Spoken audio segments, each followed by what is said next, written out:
LH 직원 신도시 투기 의혹을 두고 국민 공분이 일파만파 커지면서 경찰도 수사에 고삐를 당기고 있는데요. 법적으로 제대로 처벌할 수 있을지에 대해서는 회의적이라는 반응도 많습니다. 이유가 무엇인지 박석영 기자가 보도합니다. 경찰의 LH 투기 의혹 압수수색 영장 신청서에는 업무 처리 도중 알게 된 비밀로 이익을 취득하면 안 된다는 부패방지법 위반 혐의가 쓰였습니다. 해당 혐의로 처벌하기 위해선 실제로 업무 도중 알게 된 비밀을 LH 직원들이 이용했는지 밝히는 게 관건입니다. 하지만 직원끼리 내부 정보로 공모했다거나 정보를 적극적으로 빼돌린 게 아니라면 사실상 입증이 어려운 게 현실입니다. 광명 시흥의 경우 지난달 3기 신도시로 공식 발표됐지만 수년째 유력한 개발 후보였던 만큼 미공개 정보로 볼 수 있는지도 따져봐야 합니다. 업무 중 알게 된 주택지구 지정 관련 정보를 다른 목적으로 사용하거나 누설하면 안 된다는 공공주택특별법도 사정이 비슷합니다.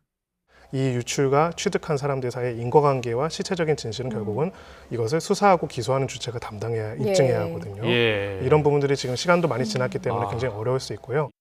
농사를 짓지 않으면서 농지를 취득했을 경우 처벌하는 농지법 위반을 적용할 수 있지만 예외 규정 등을 이용해 빠져나가는 경우가 허다합니다.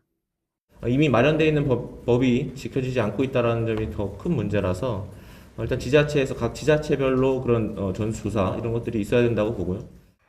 부동산 투기 의혹 등으로 공직자가 적발된 사례는 지난 1990년과 2005년 1, 2기 신도시 때도 있었습니다.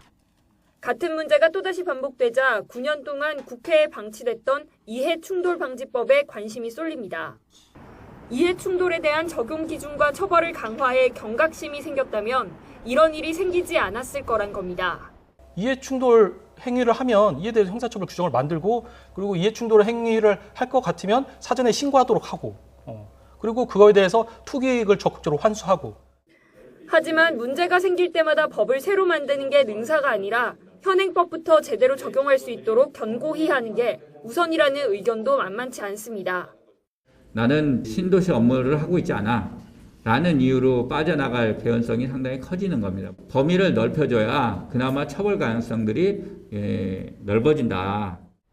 다만 국민을 위한 부동산 정책을 이용해 공직자가 이익을 챙기는 사태가 반복되는 걸 막기 위해 더욱 엄격한 법의 잣대가 필요하다는 데는 이견이 없어 보입니다.